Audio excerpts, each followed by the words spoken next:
नमस्कार আমার স্নেহের ছাত্রছাত্রী বৃন্দ। আজকে আমি তোমাদের কাছে একটি কবিতা পড়াবো ক্লাস 9 এর। আগের ভিডিওতে তোমরা আমার কবিতা সি ফেভার পড়েছো, যেটি ক্লাস 10 এ আছে। আজকে আমি ক্লাস 9 এর লেসন 1 দ্য নর্থ শিপ তোমাদের কাছে পড়াবো। এই কবিতাটি ক্লাস 9 এর সিলেবাসের অন্তর্গত। এই কবিতাটির ডিটেলস অ্যানালাইসিস আমি তোমাদের কাছে বলবো। So today's topic is lesson 9 the north ship. আমি তোমাদের ডিটেলস এই কবিতা সম্পর্কে এবার বলবো। প্রথমেই এই কবিতা বলার আগে লেখক পরিচিতি আমাদের জানতে হবে। লেখক পরিচিতি জানতে গেলে এই দ্য নর্থ শিপ কার লেখা? নর্থ শিপ হচ্ছে ফিলিপ লার্কিন, পুরো নাম হলো ফিলিপ আর্থার লার্কিন এর লেখা। ইনি হচ্ছেন একজন রিনাউন্ড পোয়েট, নোভেলিস্ট এবং লাইব্রেরিয়ান অফ ইউনাইটেড কিংডম, মানে ইংল্যান্ডের। He was born on 9th August in 1922. His first poem was The North Sea, which was later modified in 1955, but this poem was published in 1945. The North Sea, written by Philip Larkin. Philip Larkin was a renowned poet also, because he was offered the poet laureate position, but he declined in 1984.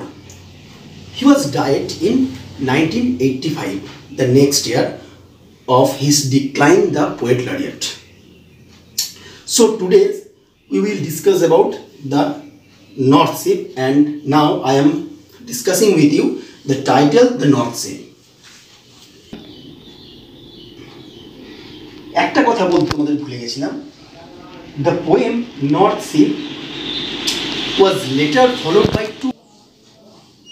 এই কবিতাটি দুটি নোবেলকে অনুসরণ করেছিলেন পরবর্তীকালে। সেই Nobel দুটি হলো জিল এবং এ গার্ল ইন উইন্টার। এই দুটি novel was later followed by the north sea. ঠিক আছে, তাহলে আমি তোমাদের কাছে এবার এর টাইটেল সম্পর্কে আলোচনা করব। Now look at the board. The north sea, the title indicates the ship which is going to the north direction. Actually, North Ship is named here because the ship is going to the north direction. And we can say the North Ship also indicates the triumphant ship. Triumphant মানে হচ্ছে বিজয়ী, বিজয়ী, that can overcome any struggle or obstacle. Struggle মানে হচ্ছে সংগ্রাম, বাধা বিপত্তি, obstruction, যে কোনো অবস্ট্রাকশনকে এ জয় করতে পারে নর্থ শিপ। সেই জন্য ট্রায়াম্ফ্যান্ট ওয়ার্ডটা আমি ইউজ করেছি। আর একটা কথা বলে রাখি, তোমাদের এই কবিতায় তিনটে জাহাজের কথা বলা হয়েছে। আমি থিম তোমাদের একটু পরেই বলবো। এই কবিতায় যে নর্থ শিপ, তিনটে যে শিপের কথা বলা হয়েছে, তার মধ্যে the north ship can conquer the obstruction or struggle. So the North Ship is the triumphant ship, and this ship can go to the main aim, and the rest, the two ships, another ships, will not go to the main summit, so they will return happily. But this ship is going to the direction to overcome any struggle. So the North Ship is the victory of this poem, and I hope this ship can give us a message. What is the message? The message is very clear to man vary this message, because if one can and try to do something, he will succeed if he is trying to do again and again. তোমরা Robert Bruce গল্পটা পড়েছো, সেখানে একটি স্পাইডারের নাম আমরা শুনেছি। সেই স্পাইডারটা বারে বারে কিন্তু কী করবে, ওঠার চেষ্টা করবে। আলটিমেটলি সাতবারে ও কিন্তু ওর এমে পৌঁছাবে, লক্ষ্যে পৌঁছাবে। এখানে নর্থ শিপ কিন্তু যে কোনো বাধা বিপত্তিকে বারবার চেষ্টা করেও কিন্তু অবস্ট্রাগলকেও কিন্তু জয় করবে। বাট যে বাকি দুটো শিপের কথা বলছি, সেই দুটো কিন্তু ফিরে আসবে, তারা কিন্তু যুদ্ধে জয়লাভ করতে পারবে না।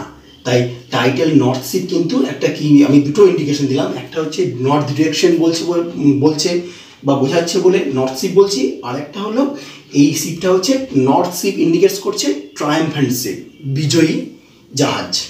ঠিক আছে, এরপর তোমাদের আমি থিম বোঝাচ্ছি। Now look at the theme. Theme মানে বিষয়বস্তু। কবিতার মূল বিষয়বস্তু কি? এই কবিতায় 3টে জাহাজের কথা বলা হয়েছে, আমি একটু আগেই তোমাদের বললাম। সেই জাহাজগুলি হলো, একটি জাহাজ যাবে পশ্চিম দিকে, the first ship is going to the West, the second ship is going to the east, and the third ship is going to the north. So the title is the North Ship because only the third ship will conquer the race. এবার তোমাদের আমি থিমটা বোঝাই। Theme মানে হচ্ছে বিষয়বস্তু। এখানে আমরা একটা টেনিসনের একটা ইউলিসিস কবিতার মতো তুলনা এখানে করতে পারি এই কবিতাটাকে, কারণ টেনিসনের ইউলিসিস কবিতাতেও এই একই রকম বর্ণনা থাকার জন্য এই ইউলিসিসের থিম এবং টেনিসনের আমাদের ফিলিপ লার্কিনের দ্য নর্থ শিপের থিম কিন্তু একই। এখানে তোমাদের আমি ইংরেজিতে বলি, তারপর বাংলায় বোঝাচ্ছি। Man's life is short and full of race and obstacle, but one who rigidly stands or goes ahead he will win the race. বাংলায় বলি, আমাদের জীবন, খুব সুন্দর থিমটা। আমাদের জীবন কিন্তু খুব ছোট, আমরা কিন্তু খুব অল্প দিনই পৃথিবীতে এসছি এবং খুব অল্প দিন বাঁচব। And full of race obstacle, আমাদের জীবনে কিন্তু অনেক রেস, অনেক দৌড় প্রতিযোগিতা আমাদের জীবনে। আজ এখানে কাল ওখানে প্রচুর বাধা বিপত্তি, অবস্ট্যাকেল মানে বাধা। বাট কিন্তু ওয়ান হু রিজিডলি স্ট্যান্ডস, কিন্তু একজন ব্যক্তি, যে কোনো একজন ব্যক্তি যে রিজিডলি শক্ত করে স্ট্যান্ডস দাঁড়াতে পারবে এবং গোজ অ্যাহেড এগিয়ে যেতে পারবে সমস্ত বাধাকে অতিক্রম করে, he will win the race, সেই হবে এই রেসে জয়ী। In that way the north ship is the winner, কারণ নর্থ শিপ এই প্রতিযোগিতায় জয়ী হবে। 3জন শিপের মধ্যে নর্থ শিপ কী হবে, জয়ী হবে এই প্রতিযোগিতায়। বেশ, এবার তোমাদের কাছে কবিতাটা বিশদে আমি আলোচনা করব। তাহলে কবিতাটা স্টার্ট করা যাক। তোমরা সবাই টেক্সট বই দেখো। I saw 3 ships go sailing by over the sea, the lifting sea. এখানে I the poetic persona, I mean the poet, মানে আমাদের কাছে এখানে I হচ্ছে লেখক। এখানে এই কবিতার মধ্যে একমাত্র এখানে I ব্যবহার করা হয়েছে, তার কারণ হচ্ছে the poet is the witness. কিসের উইটনেস? উইটনেস মানে হচ্ছে প্রমাণ। কিসের প্রমাণ? কারণ লেখক এখানে 3টে জাহাজের ভ্রমণ দেখছে, 3টে জাহাজ রওনা দিচ্ছে তাদের সি ভয়েজে, সমুদ্র যাত্রায়। তার প্রমাণ হচ্ছে আমাদের লেখক, দ্য পোয়েটিক পারসন। তিনি দেখতে পেলেন 3টে জাহাজ গো সেলিং বাই, পাশাপাশি রওনা দিল সি ভয়েজে, সমুদ্র যাত্রায়। ওভার দ্য সি, সমুদ্রের ওপর। The lifting sea, lifting sea মানে হচ্ছে উত্তাল সমুদ্র। লিফটিং সি ওয়ার্ডটার মধ্যে এখানে এই জিনিসটা আমরা বুঝবো যে যখন ঢেউগুলো যখন খুব ওঠানামা করে, লিফট করে। And the wind rose in the morning sky, বাতাস সকালবেলার আকাশে, মর্নিং স্কায়ে বাতাসটা কি হচ্ছে, আস্তে আস্তে উঠছে। And one was rigged for a long journey, একটা জাহাজ দারুণভাবে সাজানো হয়েছে, সুন্দরভাবে। রিগড মানে হচ্ছে ডেকোরেট, ডেকোরেট করা মানে হচ্ছে সাজানো। তোমাদের মানে আমি সব বলে দেবো word meaning. The first ship turn towards the west, প্রথম জাহাজটি পশ্চিম দিকে ঘুরে গেল। তাহলে দেখো 3টে জাহাজ একসাথে রওনা দিল, প্রথম জাহাজ কোন দিকে ঘুরলো, পশ্চিম দিকে। আমি একটু আগেই বললাম যে প্রথম জাহাজটি হচ্ছে পশ্চিম দিকে যাবে। Over the sea the running sea, সমুদ্রের উপর এরপরে দেখো প্রত্যেকটি দেখো, প্রথম জাহাজের জন্য লিফটিং সি বর্ণনা দিল। প্রথম যে আমাদের 5 লাইন বললাম, সেই 5 লাইনে কিন্তু প্রথম জাহাজের বর্ণনা দিল, তার সারফেস রাস্তা কেমন সেটা বলে দিল। সেকেন্ড শিপের জন্য বলছে ওভার দ্য সি, সমুদ্রের উপর, দ্য রানিং সি, বেগমান সমুদ্র। রানিং সি মানে হচ্ছে যে সমুদ্রে জাহাজ যাওয়ার অনুকূল, অ্যাকচুয়ালি ফেভারেবল সি, অনুকূল সমুদ্র। And by the wind was all possessed. এই সমুদ্রে আবার কি অবস্থা না, বাতাসটা যেন মনে হচ্ছে পজেসড, দখল করে নেবে, মানে গ্রাস করবে কাকে, এই জাহাজটিকে। And carried to a rich country, জাহাজটি কোন দিকে যাচ্ছে যেন মনে হচ্ছে একটি রিচ কান্ট্রির দিকে যাচ্ছে, একটি বড়লোক দেশের দিকে এগিয়ে যাচ্ছে। The second turn towards the east, তাহলে দ্বিতীয় জাহাজটি কোন দিকে যাচ্ছে, পূর্ব দিকে। Over the sea, the quaking sea, সমুদ্রের ওপর, কম্পমান সমুদ্র।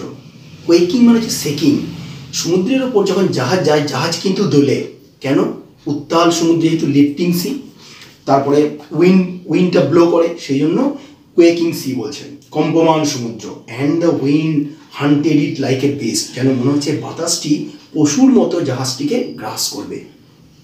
তাহলে এখানে একটি ইমেজ ব্যবহার করা হয়েছে, সমুদ্রকে এখানে পশুর সঙ্গে তুলনা করা হয়েছে, একটা কম্প্যারিজনটা হলো ইমেজ, মানে যেটা বললাম একটা তোমার প্রতিমূর্তি, পশুর প্রতিমূর্তি এখানে বসানো হয়েছে, যেটাকে তুলনাও বলতে পারি, কম্প্যারিজনও বলতে পারি, সেটাকে সমুদ্রের সঙ্গে পশুর তুলনা করা হয়েছে। টু অ্যাঙ্কার ইন ক্যাপটিভিটি, যেন মনে হচ্ছে সমুদ্রটি পশুর মতো জাহাজটিকে গ্রাস করবে, এবং অ্যাঙ্গর ইন ক্যাপটিভিটি, অ্যাঙ্কর কথাটার অর্থ হচ্ছে নোঙর বাঁধা। আমরা বড়শি দেখো, বড়শি, সেই বড়শির মতো যেন জাহাজটিকে ক্যাপটিভিটি, বন্দি করে নেবে। বড়শি যেমন সমুদ্রে যে সমস্ত জাহাজগুলো গেলে তাদের জন্য একটা করে অ্যাঙ্কার থাকে, সেগুলো সেই বড়শির মতো হয়, সেগুলো যখন কোনো পাড়ে আসে সেই পাড়ে নোঙরটা বাঁধা হয়। এখানে সেই নোঙর যেন মনে হচ্ছে ওই জাহাজটিকে ক্যাপটিভিটি করবে, মনে হচ্ছে কনফাইনমেন্ট করবে, বন্দি করে দেবে। দেখো, the third sea drove towards the north, তৃতীয় জাহাজটি যেটি কোন দিকে যাচ্ছে, উত্তর দিকে। ওভার দ্য সি, সমুদ্রের ওপর, the darkening sea, darkening sea কেন বলছে, কারণ অন্ধকারময় সমুদ্র। সমুদ্র মাঝে মাঝে সূর্যের আলো অনেক সময় মেঘে ঢাকা পড়ে যায়, অনেক সময় অন্ধকার, অনেক সময় কুয়াশায় অন্ধকার করে দেয়, সমুদ্রে প্রচুর কুয়াশাও পড়ে, ঝড় ওঠে। But no breath of wind came forth, যেন মনে হচ্ছে কোনো বাতাসের নিঃশ্বাসও সামনের দিকে এগিয়ে আসছে না। ব্রেথ মানে নিঃশ্বাস, অফ উইন্ড মানে বাতাসের নিঃশ্বাস, কেম ফোর্থ, ফোর্থ মানে হচ্ছে অ্যাহেড, সামনের দিকে। অ্যান্ড দ্য ডেকস শোন ফ্রস্টিলি, ডেক মানে হচ্ছে সমুদ্রের ওপরে, জাহাজের ওপরে পাটাতন। পাটাতন মানে যেখানে আমরা মানে খোলা, the open N place of a ship, এটা হচ্ছে ডেক। শোন ফ্রস্টিলি, জাহাজের উপরে প্রচুর কুয়াশা পড়ে, সেই কুয়াশাটা যখন সূর্যের আলো তার উপর পড়ে সেই ডেকের ওপর, তখন সেটা শোন ফ্রস্টিলি বা চকচক করে। The northern sky rose high and black, উত্তরের আকাশ, যেহেতু এই জাহাজটি থার্ড শিপটা নর্থ দিকে যাচ্ছে, সেদিকের আকাশটা কিন্তু অনেক মনে হচ্ছে হাই এবং ব্ল্যাক, কালো। Over the proud unfruitful sea, মনে হচ্ছে যেন গর্বিত, আনফ্রুটফুল, ব্যারেন, অফলপ্রসূ, নিষ্ফলা, সেই সমুদ্রের দিকে যেন এটা যাচ্ছে। তার মানে হচ্ছে এই থার্ড শিপটা যখন যাচ্ছে, সেই জাহাজটি কোন দিকে যাচ্ছে, যেদিকে যাচ্ছে সেদিকে যেন মনে হচ্ছে যে কোনো ফল পাওয়া যাবে না, সেই জন্য বলছে আনফ্রুটফুল, নিষ্ফলা সমুদ্রের দিকে এগিয়ে যাচ্ছে the third sheep. East and West, এরপরে কিন্তু কবিতাটা অন্য লাইন বলছে, যেটা হচ্ছে এই পর্যন্ত আনফ্রুটফুল সি পর্যন্ত তোমরা দেখবে বইয়ে 3টে জাহাজের বর্ণনা দিয়ে দিল, কে কোন দিকে গিয়েছে। এরপরে বলছে ইস্ট অ্যান্ড ওয়েস্ট, মানে পূর্বের জাহাজ এবং পশ্চিমের জাহাজ, মানে ফার্স্ট এবং second ship. The ships came back, এরা ফিরে এলো। হ্যাপিলি অর আনহ্যাপিলি, মানে কি, কেউ আনন্দে ফিরে এলো, কেউ আবার অখুশি হয়ে, মানে দুঃখী হয়ে ফিরে এলো। But the third went wide and far, কিন্তু the north ship, third ship যেটা উত্তর দিকে যাচ্ছে, সেটা কিন্তু ওয়াইড অ্যান্ড ফার, মানে কি, দীর্ঘ পথ ও কিন্তু ভ্রমণ করছে। একটু আগে তোমাদের থিমে আমি বললাম যে একজন ব্যক্তি যে জীবনে কঠিন কঠিন পরিস্থিতি কী করতে পারে, এগিয়ে যেতে পারে, যে কোনো মুভমেন্ট, অবস্ট্রাকেল, বাধাকে অতিক্রম করে জয়লাভ করতে পারে, সে কী হয়, জীবনে জয়ী হয়। কারণ আমাদের জীবন কিন্তু একটা মানুষের সঙ্গে তুলনা আমরা বলা হলো, আমাদের জীবন কিন্তু খুব লিমিটেড টাইম আমাদের কাছে হাতে আছে। সেই জন্য এই টাইমটা কাজে লাগিয়ে কিন্তু আমাদের অনেক এগিয়ে যেতে হবে। থার্ড শিপ সেই কাজটাই করছে। ইনটু অ্যান আনফরগিভিং সি, যাচ্ছে একটি আনফরগিভিং, যাকে ক্ষমা করা যায় না, ক্ষমাহীন সমুদ্রের দিকে এগিয়ে যাচ্ছে। আন্ডার এ ফায়ার স্প্লিং স্টার্স, এখানেও একটা ইমেজ আমাদের কাছে দেওয়া হয়েছে, মানে যেটাকে কম্প্যারিজনও বলবো। কীরকম, ফায়ার স্প্লিং স্টার্স একটা তুলনা করা হয়েছে, যেটাকে বলছে কমেট। কমেট মানে হচ্ছে ধূমকেতু। ধূমকেতুর সঙ্গে এখানে ফায়ার স্প্লিং স্টার্স, যেটাকে দেখা যাচ্ছে এই সমুদ্রের মধ্যে, সেই সমুদ্রের মধ্যে ক্ষমাহীন সমুদ্রের মধ্যে যেখানে একটি ধূমকেতুর মতো ফায়ার স্প্লিং, আগুনের ফুলকির মতো দেখা যাচ্ছে, সেই দিকে এগিয়ে যাচ্ছে দ্য থার্ড শিপ।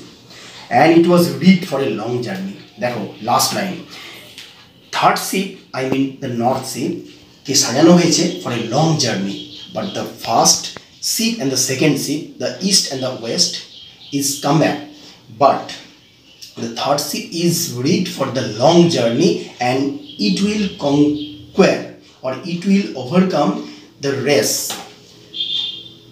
কি রেস, মানে আমাদের যেটা বললাম, যেটা আমাদের দৈনন্দিন জীবনে যেটা আমরা ছোটাছুটি করি, সেই রেস, সেই বাধা এই নর্থ শিপ কী করবে, অতিক্রম করবে।